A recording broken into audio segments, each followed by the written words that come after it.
Hello everyone, welcome back. So this was going off of my last videos.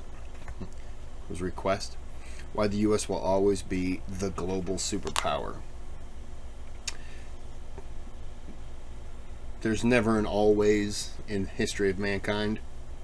No one's ever ruled forever. So let's see how this goes. At the time of making this video, the US stands as the world's largest economy by quite some distance. They have the most powerful military on Earth with the largest military budget. They are the third most populated country in the world and the fourth largest country on Earth by land size. So it is fair to say they are a global superpower. Hey guys, Sam here from the Geography Bible. I hope you are having a fantastic week wherever in the world you may be. In recent decades, it is quite apparent that other countries of the world are catching up. Yes, China, we are looking at you. But does China or any other nation or region have what it takes to overthrow the US and become the world's #1 superpower? In this video, we shall find out.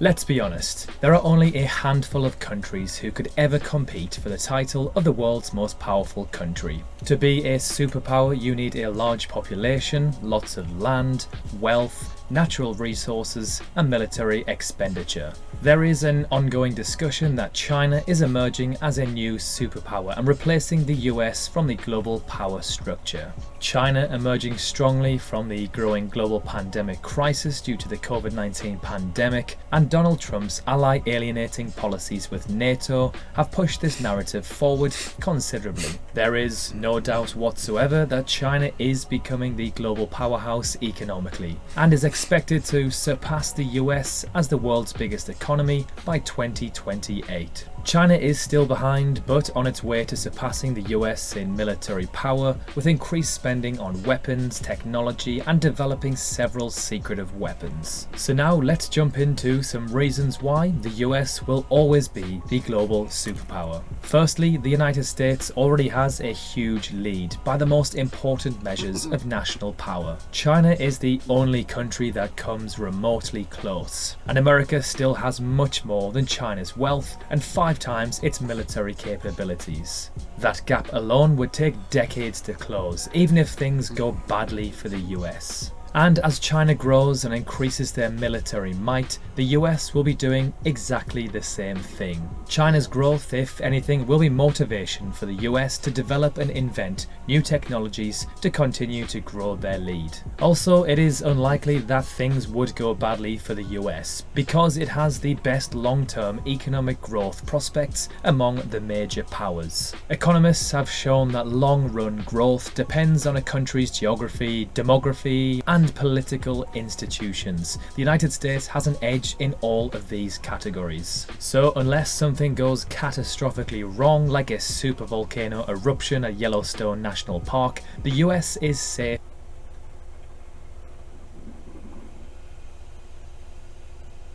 in this regard. Geographically, the United States is a natural economic hub and military fortress. It's packed with resources and has more economic arteries, like navigable waterways and ports, than the rest of the world combined. Its only neighbours are Canada and Mexico. China, by contrast, has burned through its resources and is surrounded by 19 other countries, many of which are hostile.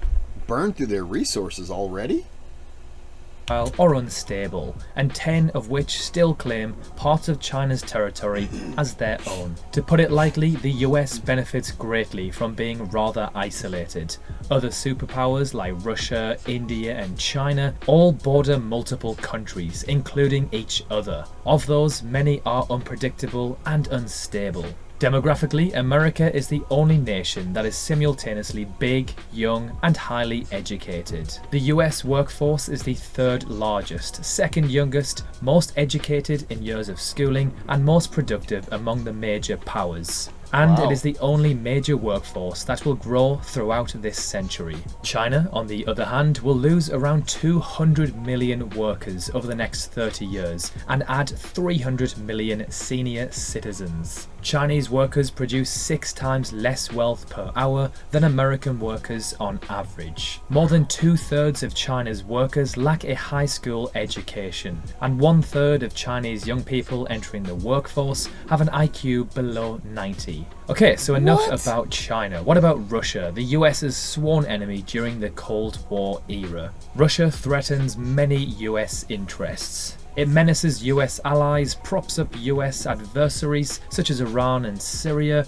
murders pro-democracy advocates, meddles in elections, and has recently seized foreign territory near its borders. But Russia is not posed to become a rival superpower like the Soviet Union was. Russia's military budget is 10 times smaller than America's. Its economy is smaller than that of Texas, and its population will shrink 30% over the next 30 years. Russia has no meaningful allies, and it faces NATO, the most powerful alliance in history, on its borders. The United States needs to worry about Russia.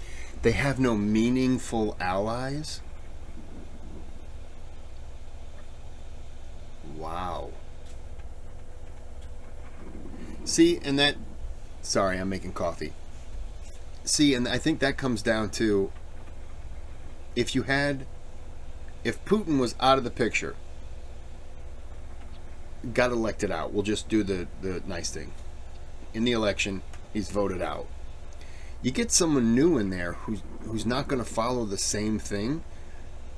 Someone charismatic, someone who you don't look at and think, oh, okay, he's just carrying on the status quo. You get somebody else in there like that, who's different, get somebody else in there who's different. You could really change that country. No meaningful allies. That is a wow. Russia's activities, especially its election meddling and its actions in the Baltics. But it can do so without gearing for another Cold War. But what if Russia and China united their positions? Russia and China will never form a genuine alliance. They share a 2,600-mile border, compete for influence across Eurasia, and sell arms to each other's enemies. But Russia and China still harm US interests by acting in concert on a limited set of issues. For example, both countries have spent billions of dollars on media outlets and hackers aimed at reversing the spread of democracy across the US. The two countries have sanctioned US allies and colluded in the United Nations to block or water down US sanctions on North Korea and Iran and other countries. More worryingly, China and Russia would simultaneously start wars with US allies, such as Chinese war with Taiwan and a Russian war in the Baltics, which would seriously stretch the US military forces. Let's also not forget that the US dollar is the world's international currency, used by countries all across the planet. Today, more than 61% of all foreign bank reserves are denominated in US dollars, according to the International Monetary Fund. Many of the reserves are in cash or US bonds, such as the US Treasuries. Also, approximately 40% of the world's debt is denominated in US dollars. The reserve status is based largely on the size and strength of the US economy and the dominance of the US financial markets. Despite large deficit spending, trillions of dollars in debt, and the unbridled printing of the US dollar, US Treasury secretaries remain the safest store of money. The chance of these institutions all swapping their American dollars to Chinese renminbi or Russian rubles is extremely unlikely, and again benefits the US astronomically. Speaking of crazy wealth, the majority of the most valuable companies on the planet are American. At the time of making this video, 7 of the top 10 most valuable companies in the world by market cap are American, and out of the top 100, 60 are American companies. A lot of these companies are technology-based organizations that are literally used by billions of people across the planet. All of this revenue, data, and information is being gathered by these companies to become only bigger, more powerful, and efficient. It would take a serious, monumental disaster for any other country to be able to surpass the US's dominance in global trade and finance. Also, the American culture is driven by the American dream, particularly by Hollywood. It's what makes America the most influential country in the world. Any country that tries to build an entertainment industry that rivals that of America is a threat to a US national security too. So to summarize, China has far too many domestic issues that it is ignoring in its race to dominate the world stage. It is likely that one of these problems will cause China, as it's currently iterated, to either contract or fall into another civil conflict. Russia also is burdened by social issues that will preclude it from dominating the political scene anytime soon. The European Union is having trouble keeping a number of its member nations financially afloat, and in fact keeping many of its countries inside the Union. The language, cultural and historical barriers that have challenged Europe for almost 2,000 years will be still intact for some time to come, preventing the EU from seizing world dominance. Over in Japan, their population is contracting and aging.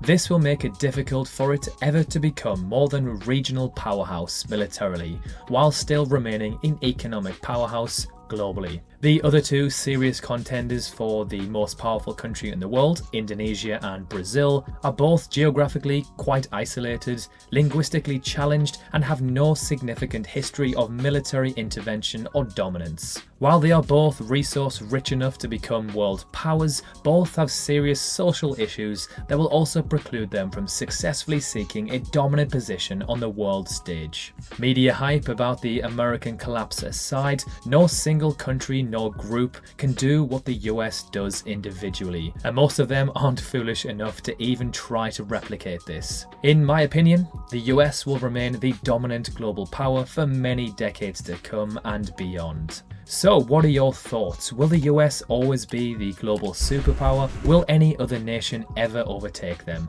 Let us know in the comments section below. Thank you so much for watching this video. If you enjoyed it, please feel free to drop a like, and if you love...